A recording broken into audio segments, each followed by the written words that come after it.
Vamos a abrir nuestras Biblias, por favor, en Primera de Corintios, capítulo 15.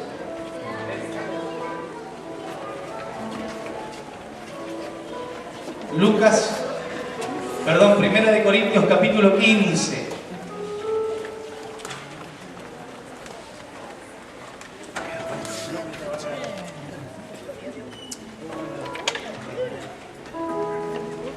Amén. Si lo encontró, puede decir conmigo amén. Le leo del versículo 8 en adelante. Y dice así el apóstol Pablo. Dice, en el nombre de Jesús, dice: por último, como a uno nacido fuera de tiempo, se me pareció también a mí. Admito que yo soy el más insignificante de los apóstoles y que ni siquiera merezco ser, ¿qué cosa? Llamado apóstol. Amén. Porque perseguía a la iglesia de Dios, pero por la gracia de Dios soy lo que soy. Diga conmigo, levante su mano, diga: por la gracia yo soy lo que soy. Dice: y la gracia que me concedió no fue infructuosa. Al contrario, he trabajado con más tesón que todos ellos, aunque no yo, sino la gracia de Dios que está conmigo. En fin, ya sea que se trate de mí o de ellos, esto es lo que predicamos y esto es lo que ustedes han creído. Amén. ¿De qué está hablando aquí el apóstol Pablo? El apóstol Pablo está hablando de su condición de apóstol, está hablando de su llamamiento, pero también está diciendo que no se le merece en alguna manera llamar apóstol a él, porque justamente Pablo no estuvo con los 12 que estuvieron con Jesús. Es más, el apóstol Pablo trabajó persiguiendo a esos apóstoles que Jesús había levantado para matarlos y quitarles la vida. Pero cuando él se encuentra con Jesús en Hechos capítulo 9 y Jesús se le aparece ya resucitado y glorificado, el apóstol Pablo es transformado. Diga conmigo: es transformado. Mirá que tenés a tu lado, decirle cuando recibís a Jesús en tu corazón: eres transformado. Cuando él recibe a Jesús ahí camino a Damasco, él pierde por 3 días la vista, y a través de la oración de Ananías él recibe nuevamente, recobra la vista y es lleno del Espíritu Santo.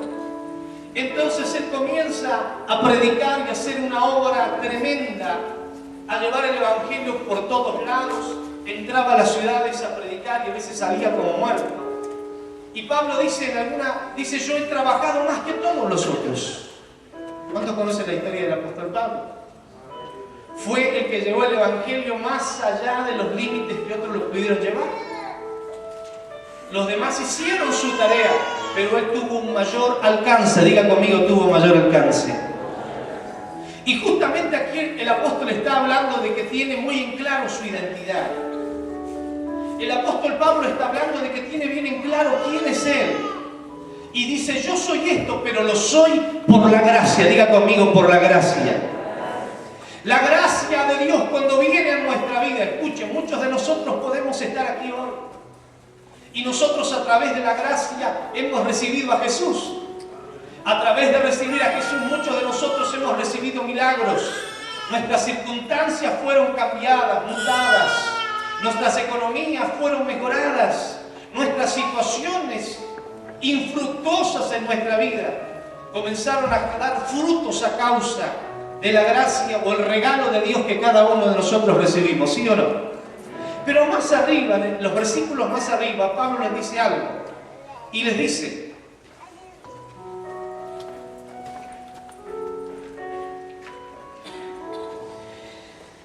mediante este evangelio son salvos, si se aferran a la palabra que les prediqué. De otro modo, habrán creído en vano. Decirle al que está a tu lado: ¿cómo andamos con la palabra? Decirle: ¿estás viviendo la palabra que recibís?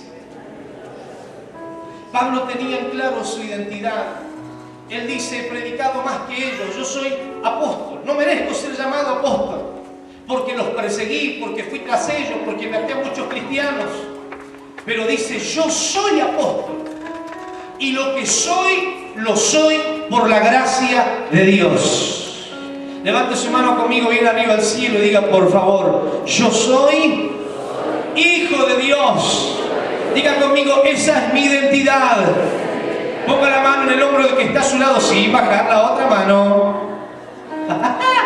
Y dígale a esa persona, y a causa de ser hijo de Dios, Dios me ha puesto con vos. Decirle, somos el cuerpo de Cristo. Somos la iglesia. Mirarle y decirle, vos tenés una identidad. Y yo tengo una identidad. Dígale a esa persona, por la gracia de Dios, yo soy lo que soy. Y vos sos lo que sos. Dile, porque la gracia en nosotros nos dio una identidad de hijos. Dile, a causa de la palabra, nosotros vivimos por ella. Baje su mano, por favor. ¿Qué hace la palabra? Cuando yo vivo en la palabra, cuando yo lo que me enseña, lo que me predica, lo que me discipula, lo que me imparte, lo que Dios me revela, lo que Dios me enseña a través de la palabra, yo lo aplico en mi vida, yo comienzo a perseverar en esta vida. ¿Me entienden? Entonces, cuando una iglesia, una vida, un liderazgo, un ministerio vive, camina, sueña, se atreve, se arriesga, avanza en esta palabra, comienza a tener fruto. Diga conmigo, fruto. ¿Sabe por qué? Porque tienen claro su identidad. Tener en claro mi identidad a través de la gracia es saber que la gracia no solamente me vino a beneficiar, es entender que la gracia que Jesús me entregó a través del sacrificio y que fue caro, esa gracia me regaló una identidad. Esa identidad me hace hijo en mis derechos y en mis obligaciones. Y Pablo dice, yo soy apóstol y soy lo que soy por la gracia que recibí. Amén. Diga conmigo, por esa gracia he sido bendecido. ¿Me está comprendiendo hasta aquí? La gracia, su favor, su regalo inmerecido me beneficia como hijo en mis derechos y mis obligaciones. Yo hoy entiendo que no soy solo creación de Dios, entiendo que soy su hijo a través de Jesús. No soy cualquier cosa, soy hijo. Y en calidad de hijo estoy aquí. Y usted también. ¿Cuántos dicen amén? Bien, pero ahora Pablo dice estas cosas. Pablo deja en claro su identidad. Pero lo segundo que dice el apóstol Pablo, dice que la gracia que está en él no lo ha hecho infructuoso. Diga conmigo, la gracia que está en vos y la gracia que ha venido sobre nuestra iglesia. Decirle, no es para que vivamos una vida sin fruto. Mírenlo otra vez y dígale, es para que llevemos mucho fruto. Amén. ¿Cómo andamos con los frutos? No hablo de los frutos del Espíritu, hablo de los frutos que provoca la gracia, que también son los frutos del Espíritu. Pero los beneficios y en tener en claro cuál es mi identidad genera cosas poderosas en mi vida. Genera cosas poderosas en un pueblo que entiende su propósito, que entiende por qué Dios lo llamó, por qué Dios lo rescató, por qué Dios lo perdonó, lo limpió y lo restituyó. ¿Me está comprendiendo?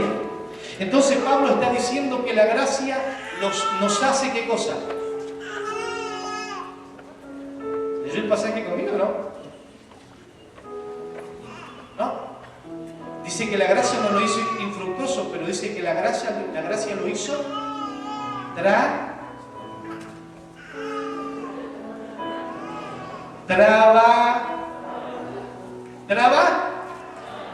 trabajar, diga conmigo, trabajar. Pablo dice, me hizo trabajar más que ellos, pero no importa. Dice, ellos hicieron lo que tenían que hacer, yo hice lo que tenía que hacer, pero la gracia que había en mí, que hace que yo sea lo que soy apóstol, eso está diciendo, tenga un claro mi identidad. Ahora a causa de esa identidad que yo tengo, la gracia que está en mí me hace trabajar más ¿Cuántos recibieron la gracia? Pregúntale que está al lado, ¿cómo andamos con el trabajo, chicos?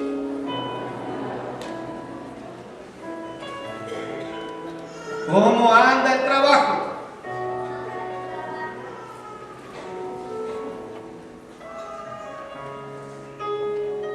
La gracia en nosotros provoca y genera trabajo, genera servicio. Si tiene algo para anotar, aclare, por favor. Yo quiero hablar un poquito de la eclesiomiopía.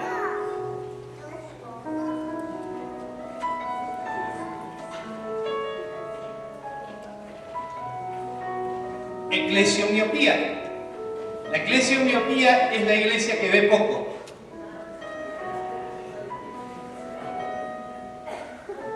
Amén. La persona que ve poco, ¿qué hace? Hace lo que está a su alcance. ¿Sí o no?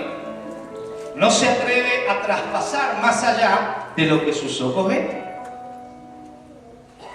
Recuerda cuando Jesús nació, sanó al ciego, que escupió la tierra, hizo lodo y le puso en sus ojos, porque no veía nada, y luego dice que Jesús le preguntó si veía algo, dijo que no, y después le veo a preguntar, le dijo, ¿ves? Y él le dijo, veo los hombres como árboles. Pero la tercera vez, este hombre vio con claridad, vio con alcance. La eclesiomiopía es la iglesia que no hace más de lo que ven sus ojos, porque en realidad su mirada está puesta solamente de cerca. Lo único que logra ver son sus necesidades internas, sus necesidades personales, sus necesidades familiares, pero no se atreve a correr los riesgos de hacer algo más allá de lo que sus ojos están viendo. ¿Me está comprendiendo? Y la eclesiomiopía, este término, en realidad es la mejor excusa para que la iglesia no haga lo que tiene que hacer a través de la gracia, que es trabajar por los demás.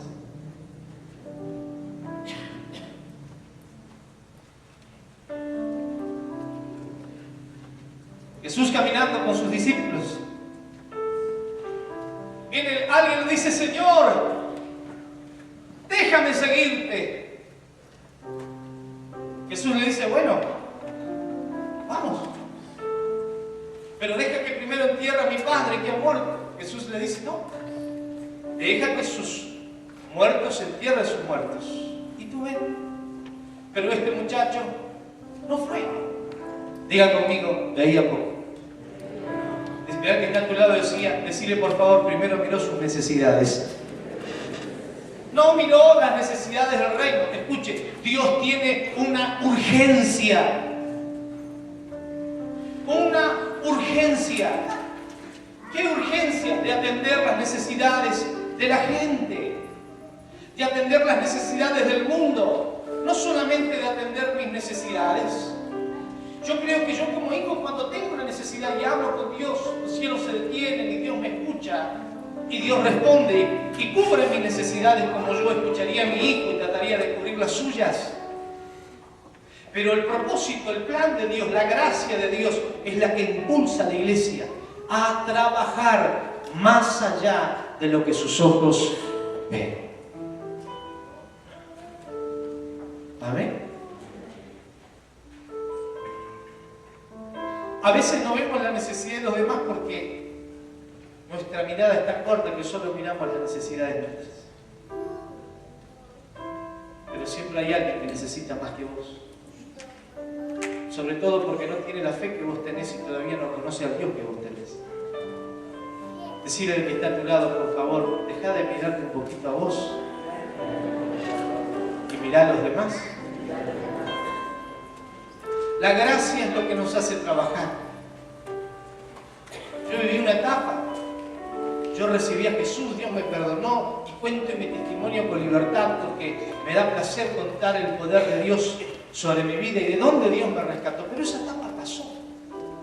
La madurez a través de la gracia me impulsa y me empuja a crecer. Y cuando yo camino en la palabra y me establezco en la palabra y la palabra me impulsa y me enseña, la gracia que está en mí me lleva a trabajar. Porque yo ya entendí quién soy ahora. ¿Me comprende? Entonces una prueba, una situación, una necesidad, un problema, me puede detener. Si yo ya sé quién soy, ahora debo consumar propósito. ¿Qué hace la gracia? ¿Me hace? Trabajar. Amén. Yo tenía un compañero de trabajo que le decían murciélago, porque decía que no usaban ni el lomo para dormir. ¿No cómo es? Lo conté al revés, ¿está bien? ¿Cómo es? ¿Sí? No ponía el lomo ni para dormir. Pero Dios nos llamó a ser productivos. Y como dijo Pablo, la gracia que está en mí me ha hecho trabajar más que todos ellos. Soy el último, no estaban los 12, pero he trabajado por esa gracia.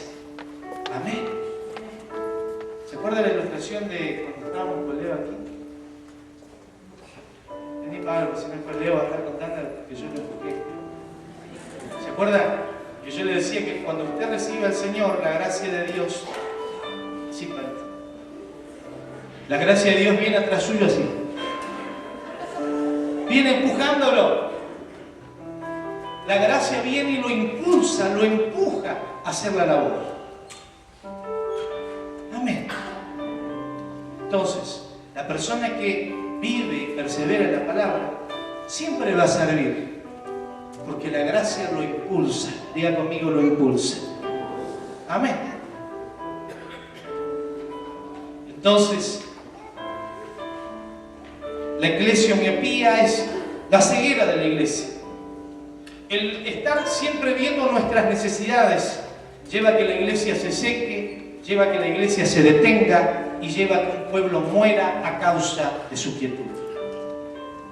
Cuando la iglesia cubre las necesidades que están a su pequeño alcance, pierde el propósito. Porque la iglesia tiene que mirar mucho más allá de sus cuatro paredes. Vos tenés que mirar mucho más allá de los que están en tu casa. Hay gente que necesita el reino del Señor. Amén. Entonces, Dios nos llamó, diga conmigo, a predicar el Evangelio. Lucas capítulo 4, por favor. Voy a leer algunos versículos allí.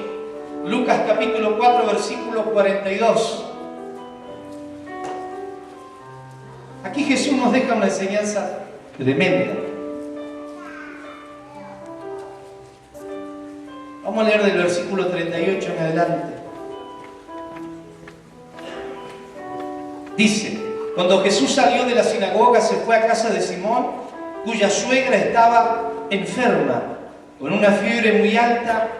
Le pidió a Jesús que le ayudara, así que se inclinó sobre ella y reprendió la fiebre, la cual se le quitó. Ella se levantó enseguida y se puso a servirles. Digan conmigo, a servirles. ¿Para qué son las suegras?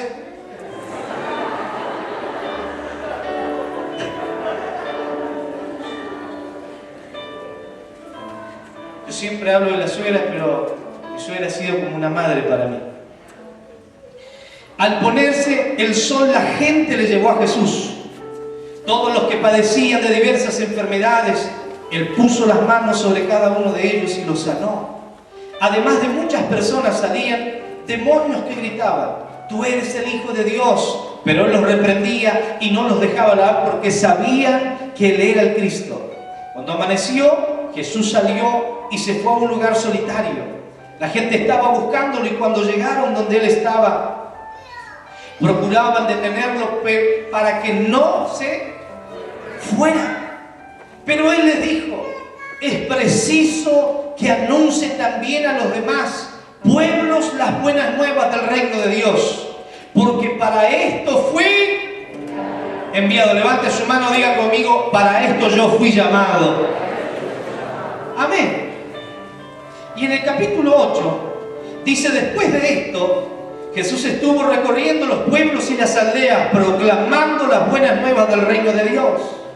Lo acompañaban los 12 y también algunas mujeres que habían sido sanadas de espíritus malignos y de enfermedades. María, a la llamada Magdalena, y de la que habían salido 7 demonios.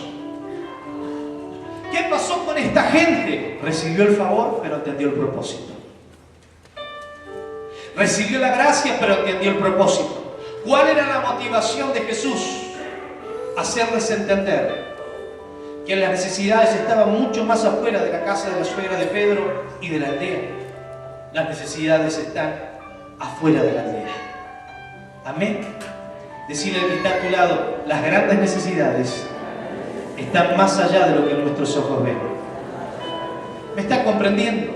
La gracia siempre te va a impulsar a trabajar. La gracia siempre te va a motivar a moverte continuamente, a sembrar continuamente, a ocuparte de las necesidades de los demás. Dios necesita mejorarnos nuestra visión para que podamos ver con ojos de reino lo que Dios en este tiempo quiere hacer a través de cada uno de nosotros. ¿Me está comprendiendo? En el capítulo 36 del libro de Job, Dios dice estas palabras, dice: he aquí, Dios es grande, pero no desestima a nadie. Es poderoso en fuerza y sabiduría. Dios no desestima a nadie. Dios quiere usarte. Amén. Dios quiere usarte. Amén. Dios quiere usarte.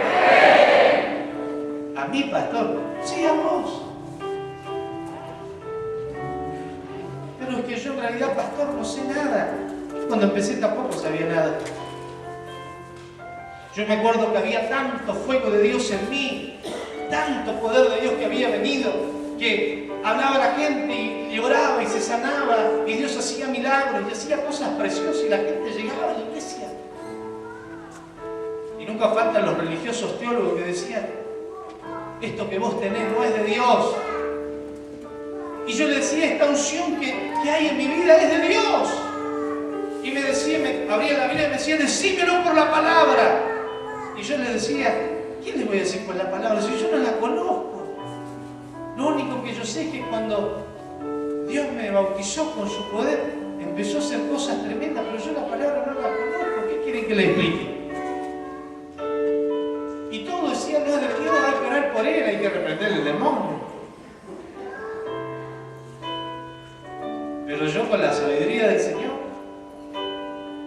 les dije las últimas palabras para cerrar esa reunión de diábolos. De diábolos. Les dije estas palabras: si lo que Dios puso en mí me hace permanecer en Dios, es porque Dios me lo dio. Y después de tantos años de ministerio todavía estamos aquí. Y si usted le digo dónde están muchos de los que me juzgaron, no me va a creer. Pero quiero decirle que Dios no desmerece a nadie, porque Dios, a través de su gracia, nos hace personas influyentes en lugares donde nos coloca. La gente tiene necesidad y la gente va a ir a ustedes. Y Dios, que no lo desestima nada, porque sabe que la gracia que puso sobre su vida es poderosa, lo llevará a afectar a otras personas. Amén. Diga conmigo amén, por favor. Hay una historia de un hombre que remonta al año 1886. Un hombre llamado Taylor James, un hombre cristiano que desde muy pequeño empezó a sentir la necesidad, viviendo en Inglaterra, escuchen, en su corazón había una pasión por el pueblo chino. 7 años tenía la primera vez que le dijo a su padre, que era cristiano, le dijo: yo siento mucho amor por el pueblo chino. 7 años, apasionado por una motivación de Dios. James crece, se desarrolla, se prepara, y luego de unos años él se va a China a hacer una obra misionera. Cuando llega allí, se da cuenta que estando en China los recursos económicos nunca llegaron. Se dio cuenta que llegaron otros misioneros a China junto a él, pero nadie sabía el idioma.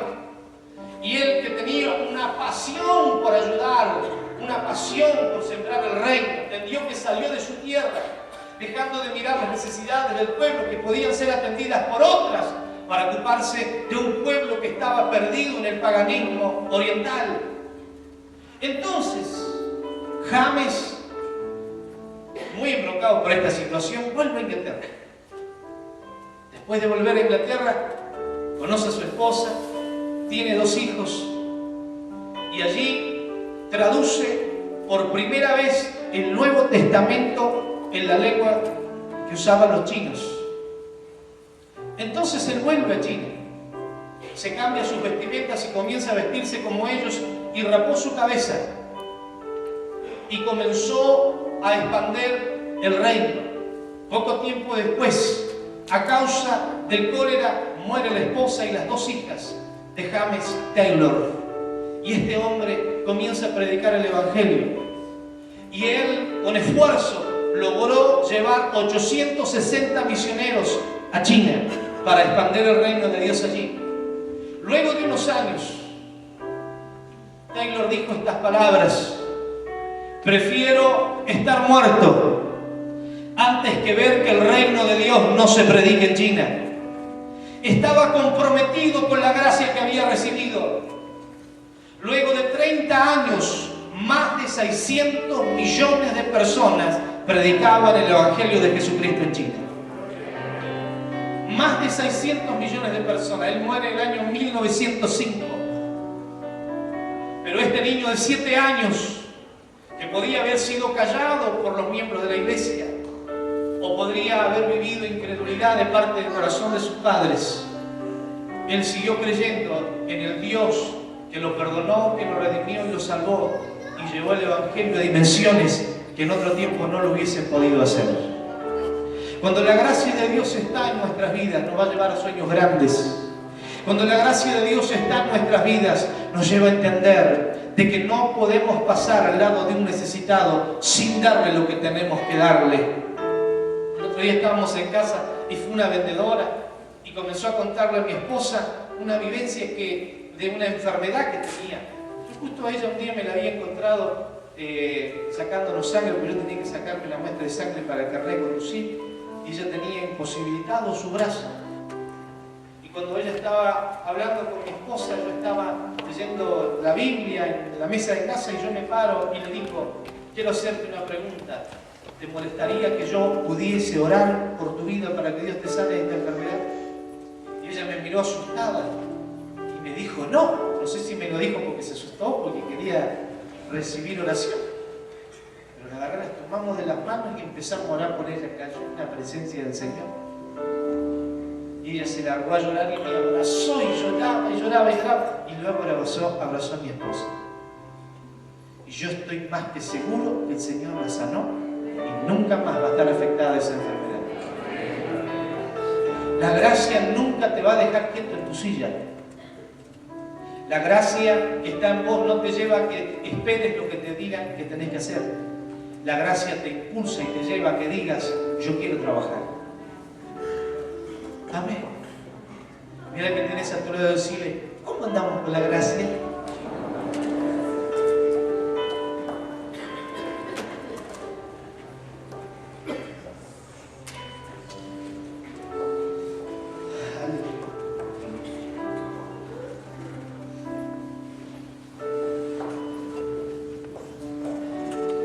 Tenemos que aprender a mirar más allá.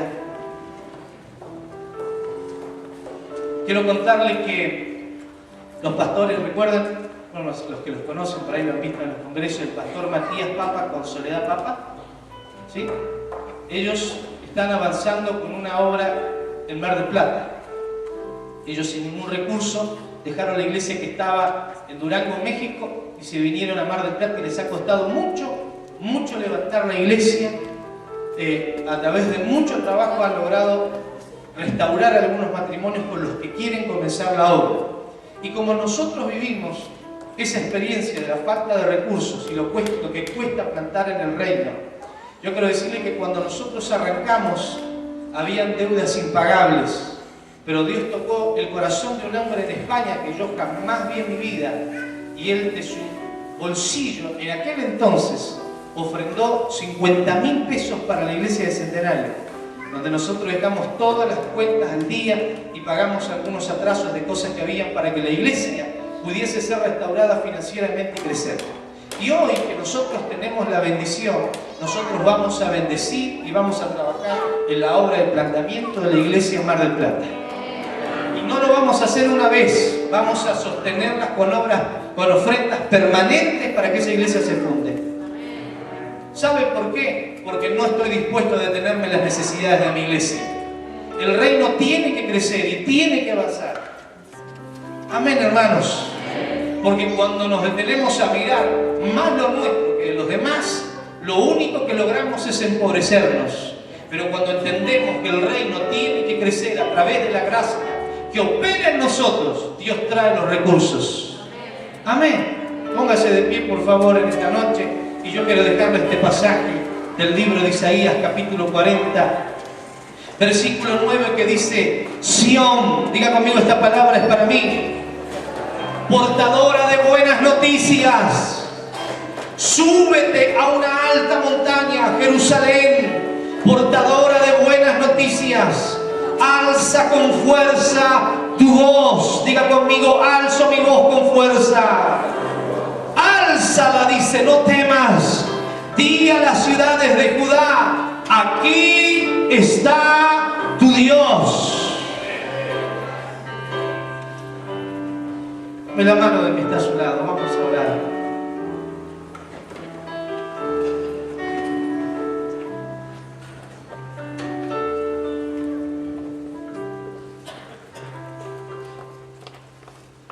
¿Cuántos tienen hijos?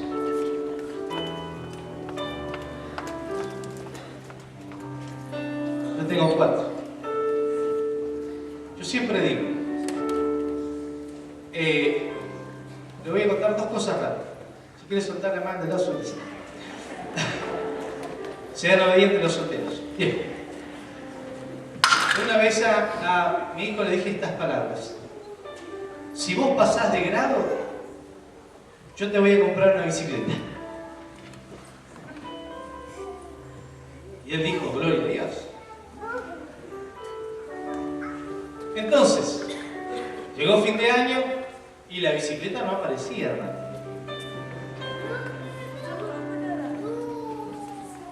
Llegó la Navidad y la bicicleta no estaba.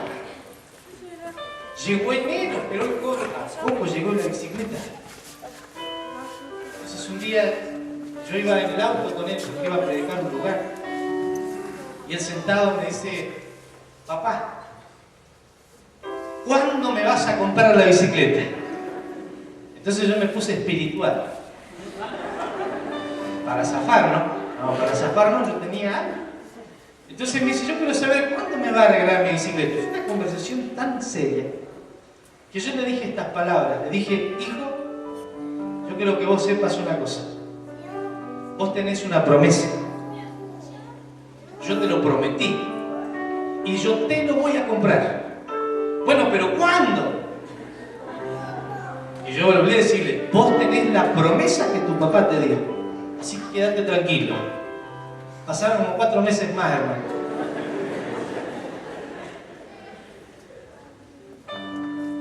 Pero desde ese día que nos sentamos, nunca más me preguntó por la bicicleta. Sino que después la bicicleta llegó. Amén. Yo quiero decirle una cosa a usted. Pregunto: ¿cuántos tienen necesidades?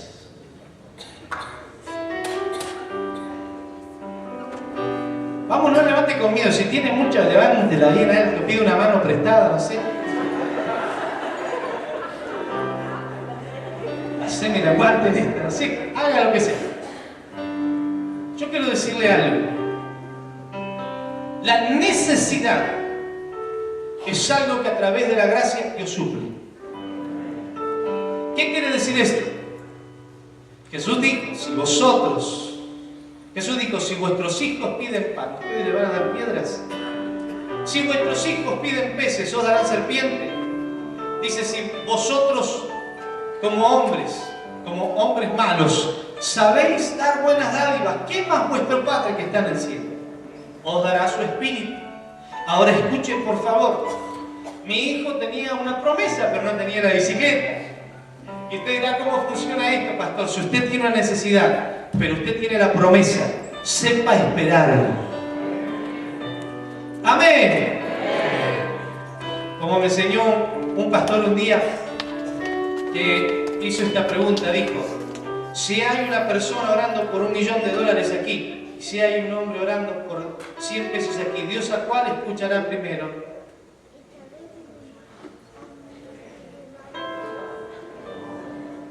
Uno dice a los dos.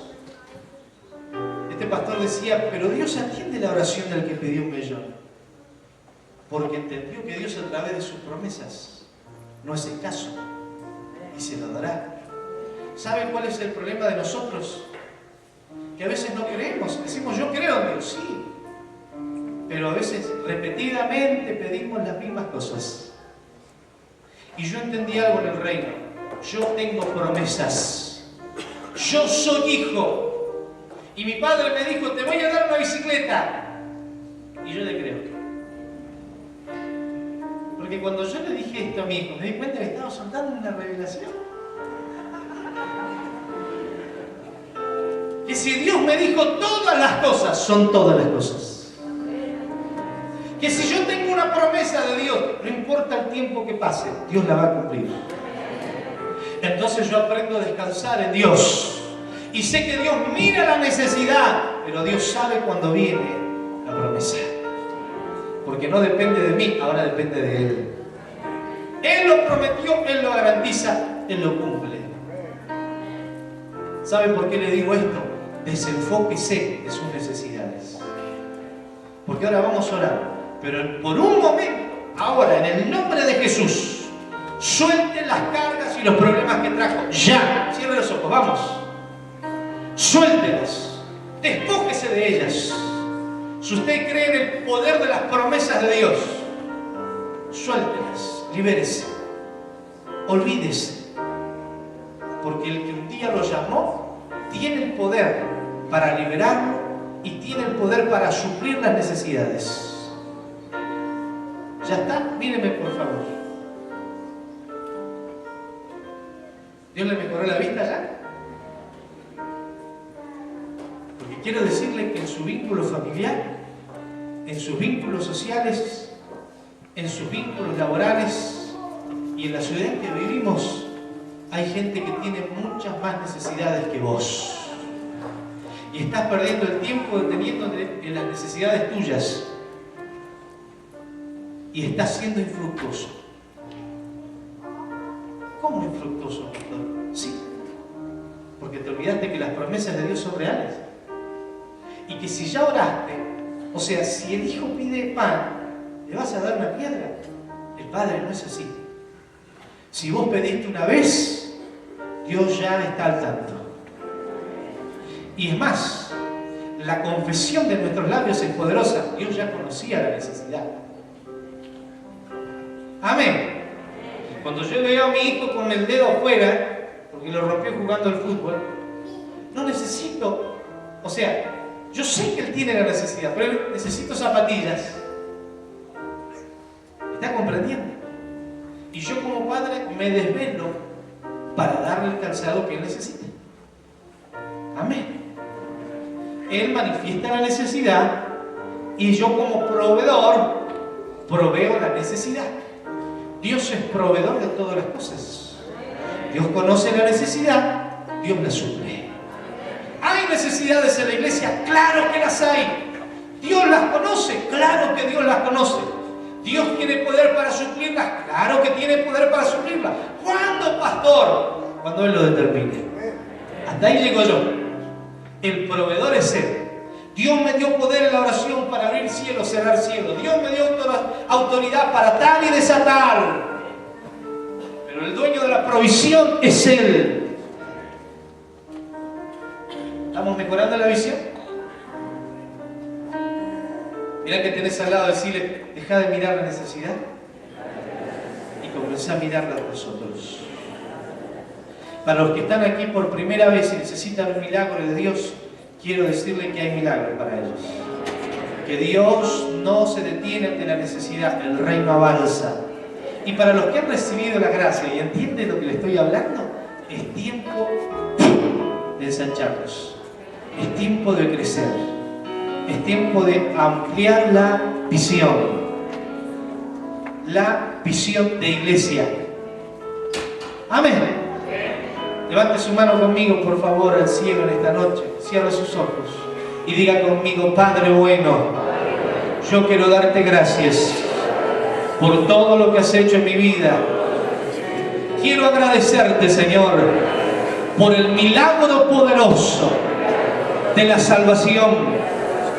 Quiero agradecerte, Padre, porque la gracia tuya sobre mí me ha permitido recibir una identidad.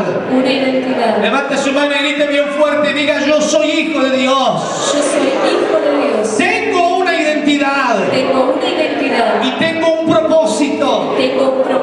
Diga conmigo: Padre, yo quiero darte gracias por tu gracia que está sobre mi vida. Ahora yo te ruego, Señor, a través de la gracia, ayúdame a cumplir el propósito por el cual me has hecho parte de este tu pueblo. Levante su mano, diga conmigo: en el nombre de Jesús. Yo te ruego, Señor, aumenta mi visión. Ayúdame a mirar la necesidad de otros. Tú me has dado gracia. Y tu gracia en mi vida tiene mucho alcance. En el nombre de Jesús. Levante su mano al cielo y comience a orar por esas personas que usted sabe que necesitan. Hay personas a las cuales tenés que predicarle del Señor y que no lo has hecho por temor. En muchos lugares has pasado desapercibido, nadie se ha enterado de quién sos en Dios. Pero hay tanta necesidad que Jesús dijo: es necesario que salgamos de aquí. Es necesario que vayamos por las otras aldeas y los otros pueblos. Es necesario. Es necesario. Hay gente que está clamando a Dios por alguien que les predique. Dios, como nos escucha a nosotros, escucha a la gente enferma, a la gente necesitada. Él escucha a todo el mundo. Porque dice que su oído no se ha agravado. Dios no tiene sordera. Dios escucha la necesidad del niño, del anciano, del rico, del pobre, del enfermo, del sano. Y Dios necesita que alguien haga la tarea.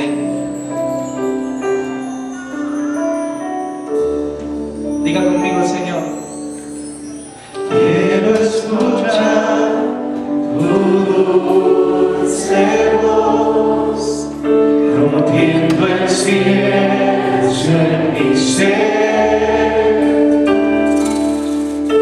Sé que me harías estremecer, me harías llorar por reír. Caería rendido, Señor, caería rendido ante ti, pero y no podía. Estar ante ti, escuchándote hablar, sin llorar conmigo, y pasaría el tiempo así, sin querer nada más que escucharte hablar.